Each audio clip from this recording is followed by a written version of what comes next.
PM ശ്രീയിൽ കടുപ്പിച്ച് CPI മന്ത്രിസഭാ യോഗം ബഹിഷ്കരിക്കുന്നത് സംബന്ധിച്ച CPI മന്ത്രിമാർ മുഖ്യമന്ത്രിക്ക് കത്ത് കൈമാറി. 4 മന്ത്രിമാർ ഒപ്പിട്ട കത്താണ് മുഖ്യമന്ത്രിക്ക് കൈമാറിയത്. PM ശ്രീയിൽ വഞ്ചിക്കപ്പെട്ടെന്ന മന്ത്രിമാർ ഒപ്പിടുന്നത് സംബന്ധിച്ച് ധാരണയായത് മന്ത്രിസഭാ യോഗത്തിൽ പോലും അറിയിച്ചില്ല. ഇത് തെറ്റായ രീതിയാണ് എന്ന് മന്ത്രിമാർ കത്തിൽ അറിയിച്ചു.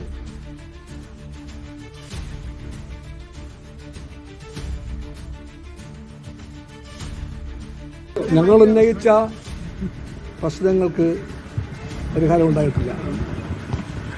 സംസാരിച്ചു ഞങ്ങൾ മുഖ്യമന്ത്രിയായിട്ട്. ആ സംസാരം വളരെ കോടികളായിരുന്നു.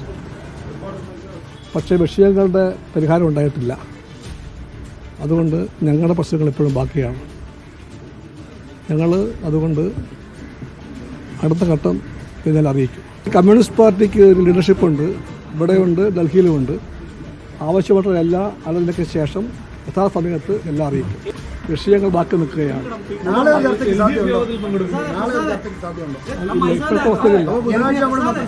അതറിയില്ല.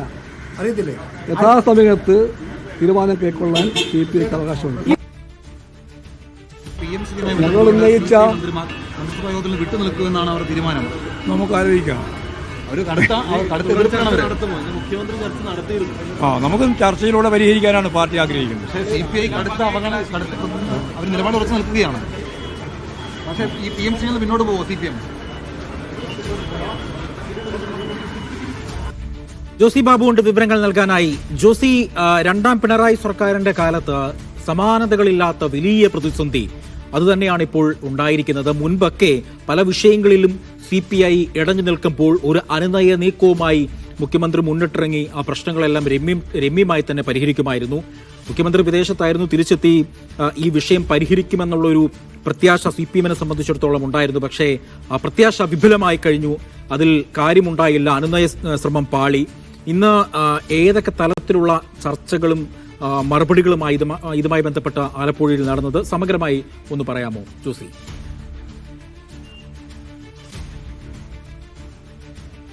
സംസ്ഥാനത്തെ ഇടത് രാഷ്ട്രീയത്തിൽ ഇന്ന് ഒരു ഉദ്വേഗത്തിന്റെ പകലാണ് കടന്നുപോയത്. 3/4 മണിക്കൂറോളം മുഖ്യമന്ത്രിയുമായി CPM നേതൃത്വം ചർച്ച നടത്തിയെങ്കിലും CPM നേതൃത്വം വഴങ്ങിയില്ല. സംസ്ഥാന സെക്രട്ടറി ബിനോയ് വിശ്വം കൂടിക്കാഴ്ച നടത്തിയ ശേഷം CPI മന്ത്രിമാര് മുഖ്യമന്ത്രിയെ കണ്ടു. PM ശ്രീയിൽ നിന്നും പിൻവാങ്ങണമെന്ന കാര്യത്തിൽ മുഖ്യമന്ത്രിയുടെ ഭാഗത്തുനിന്നും ഒരു ഉറപ്പ് CPIക്ക് ലഭിച്ചില്ല. കൂടാതെ ഉപസമിതിയെ രൂപീകരിച്ച് പരിശോധിക്കാമെന്ന മുഖ്യമന്ത്രിയുടെ ആവശ്യവും CPI തള്ളി. ഇതോടെയാണ് മന്ത്രിസഭാ യോഗത്തിൽ നിന്നും വിട്ടുനിൽക്കുവാനുള്ള തീരുമാനം CPI കൈക്കൊണ്ടത്. ഇതിനിടെ പലകുറി CPI നേതൃത്വവും മന്ത്രിമാരും തമ്മിൽ ഗസ്റ്റ് ഹൗസിൽ ചർച്ചകൾ നടത്തുന്നത് നമുക്ക് കാണാമായിരുന്നു. ആദ്യവട്ടം മുഖ്യമന്ത്രിയുമായി കൂടിക്കാഴ്ച നടത്തിയ CPI മന്ത്രിമാർ പിന്നീട് പുറത്തിറങ്ങി വീണ്ടും മുഖ്യമന്ത്രിയുമായി കൂടിക്കാഴ്ച നടത്തുന്നത് കാണാമായിരുന്നു. വളരെ പോസിറ്റീവായുള്ളൊരു തീരുമാനം വരുമെന്ന് പ്രതീക്ഷിച്ചിരുന്ന വേളയിലാണ് ഇത്തരത്തിൽ കടുത്ത തീരുമാനത്തിലേക്ക് CPI പോയത്. മന്ത്രിസഭാ യോഗത്തിൽ നിന്നും വിട്ടുനിൽക്കാനുള്ള തീരുമാനം CPI കൈക്കൊണ്ടു. സെക്രട്ടേറിയറ്റ് യോഗം ചേർന്നാണ് CPI തീരുമാനമെടുത്തത്. അതേസമയം ഇക്കാര്യം പരസ്യമായി അവർ മാധ്യമങ്ങളോട് പറഞ്ഞില്ല. നേരെ മറിച്ച് ഇക്കാര്യത്തിൽ പ്രതിഷേധമുണ്ട് എന്നായിരുന്നു ബിനോയ് വിശ്വം പറഞ്ഞത്. തങ്ങൾ ഉന്നയിച്ച ആവശ്യങ്ങളൊന്നും നടന്നില്ല എന്നുള്ള കാര്യം ബിനോയ് വിശ്വം മാധ്യമങ്ങൾക്ക് നൽകിയ പ്രതികരണത്തിൽ പറയുന്നുണ്ടായിരുന്നു. എന്തായാലും രാവിലെ മുഖ്യമന്ത്രിയുടെ ഭാഗത്തു നിന്നും അനുകൂലമായ നീക്കമാണ് ഉണ്ടായത്. മുഖ്യമന്ത്രി ബിനോയ് വിശ്വത്തെ ഫോണിൽ വിളിച്ചു. ഇതേ തുടർന്ന് ഗസ്റ്റ് ഹൗസിൽ ഉണ്ടായിരുന്ന മന്ത്രിമാരും ബിനോയ് വിശ്വവും അടക്കമുള്ളവർ കൂടിക്കാഴ്ച നടത്തുകയും ഈ വിഷയം ചർച്ച ചെയ്യുകയും ചെയ്തു.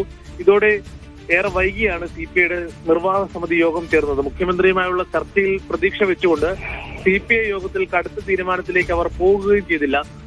അതിന് പിന്നാലെയാണ് കൂടിക്കാഴ്ചയിൽ അനുകൂല നിലപാട് ഉണ്ടാകാത്തതിനെ തുടർന്ന് CPI കടുത്ത തീരുമാനത്തിലേക്ക് പോവുകയും ചെയ്തത്. എന്തായാലും ഇനി വരും ദിവസത്തെ രാഷ്ട്രീയം ചർച്ച ചെയ്യുന്നത് തിരുവനന്തപുരം കേന്ദ്രീകരിച്ചായിരിക്കും. മന്ത്രിസഭാ യോഗവും അതോടൊപ്പം തന്നെ LDF-ന്റെ യോഗവും CPM-ന്റെ സംസ്ഥാന കമ്മിറ്റി അടക്കമുള്ള കാര്യങ്ങളെ കേന്ദ്രീകരിച്ചായിരിക്കും ഇക്കാര്യങ്ങളൊക്കെയും ഇനി തുടർ ചർച്ചകളിലേക്ക് വരിക.